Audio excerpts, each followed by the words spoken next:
This is Brighton's finest. bringing the artists closer to you. Juice. For those who aren't aware of this fact, you actually were based here for a while, weren't you? You went to college for a year or two, didn't you? Yes, I did my art foundation in Brighton.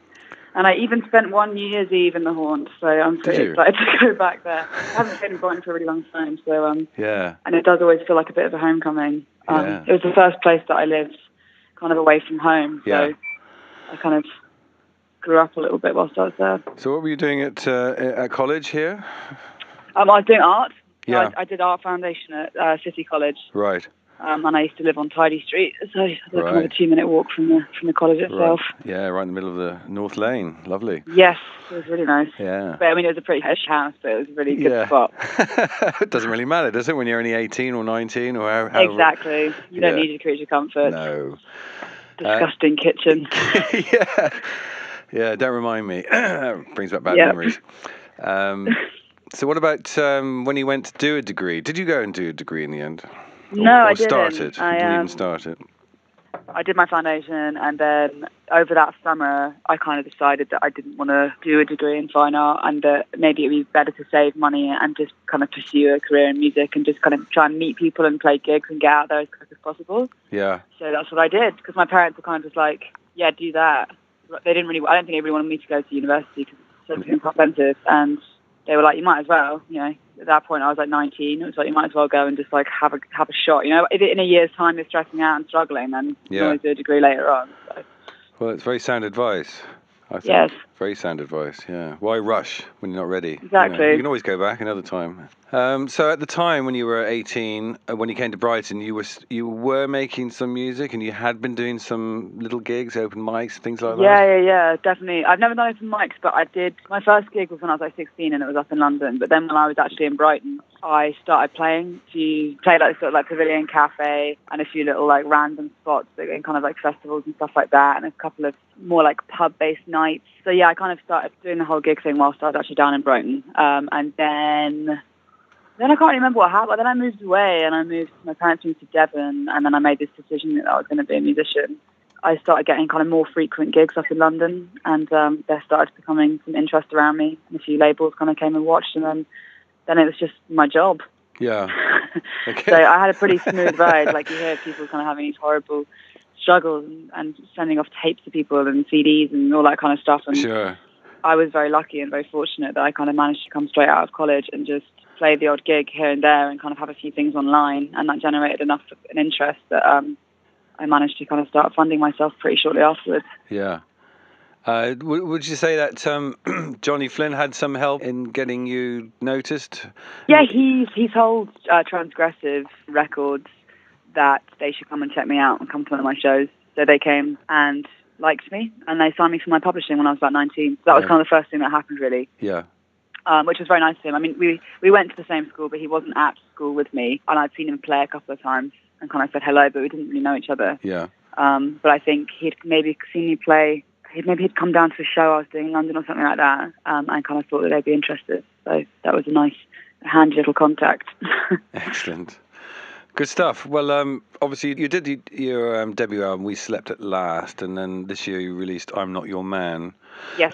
We Slept at Last is quite kind of fairly stripped back, isn't it? It's quite kind of melancholy, and whereas I'm Not Your Man is a bit more upbeat, a bit more of a band effort going on, not least because of the Big Moon who are on that album. Yes.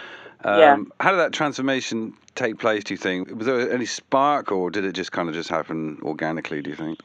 It was quite organic. I mean, I never like to overthink things too much when it comes to writing. It's quite a kind of, I don't know, like a personal thing. It's always very related to kind of how I am, what mood I'm in, and that kind of stuff. And I think I'm just in a very different place.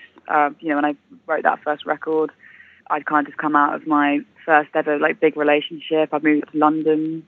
It's quite like a solitary record. It's quite isolated in its sound. And I think I'm kind of part of going through the motions of that. Yeah.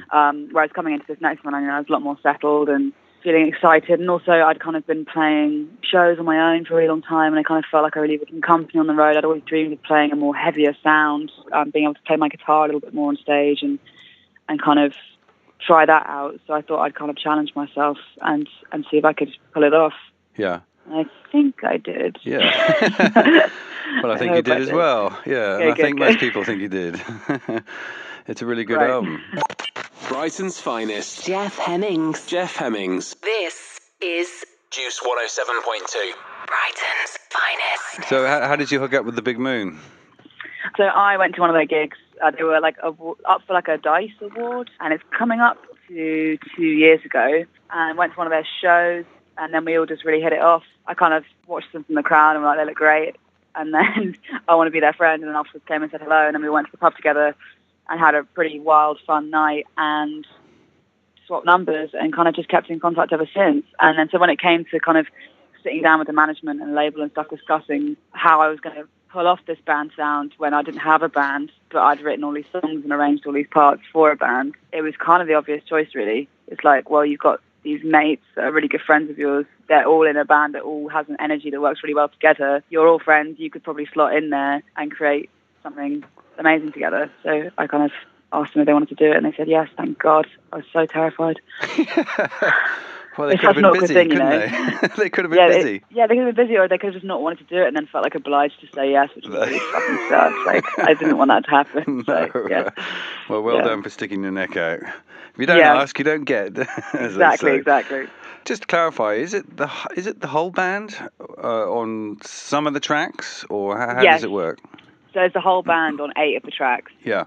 And so there's the 5 of us. There's like 3 guitars, bass, drums, and then 4 vocals. So when you presented these tracks to them, yeah, were we basically saying, here's the basic track, play something? It was kind of like, here's your part, right? Learn it and let's play it together. And then there was room, particularly with the guitars, all the riffs and stuff. You know, they were all written, and it was kind of a case of like Soph's very good at kind of incidental sounds and getting these really spooky noises out of her pedal board and stuff like that. So there was a lot of that going on. Yeah. Jules added some little flourishes here and there. And then with the drums, that was kind of either I'd written out quite a basic part that Fern could kind of add on top of, or like because Charlie as well, he's a drummer. So when we got into the studio, he was adding a lot of shaker. We were adding a lot of stuff afterwards as well. But yeah, generally it was pretty fully formed, and it was just about getting the groove going together and making sure it was slotting in and kind of building up the dynamics in certain areas and things like that. That was kind of the main focus once we'd got in the room together. Charlie Andrew, of course, is your producer, isn't he? He's the chap you've been making records since almost the very beginning, I think. Yes. Yeah. 2019. So it's been, I think, out of the 40 or so songs I've released, he's produced 38 of them. Right. Okay. So obviously, you obviously get on well with him as well. God, I can't stand him. There we go. So it must have been just with the Big Moon again, because with Juliet Jackson, the front woman for the Big Moon.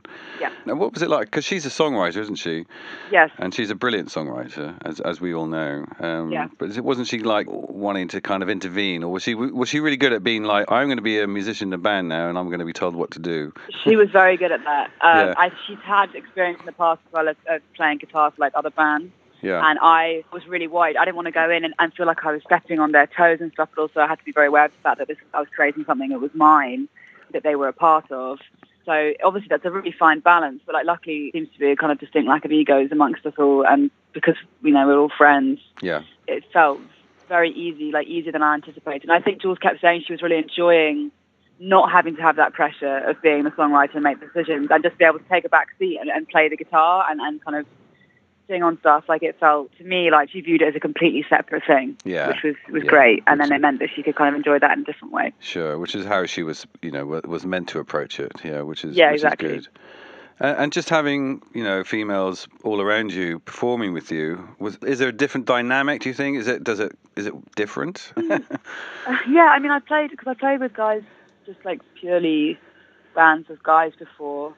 I can't really tell what the difference is, because if there is one, I feel like the main difference becomes just because we were friends before we started working together. Yeah.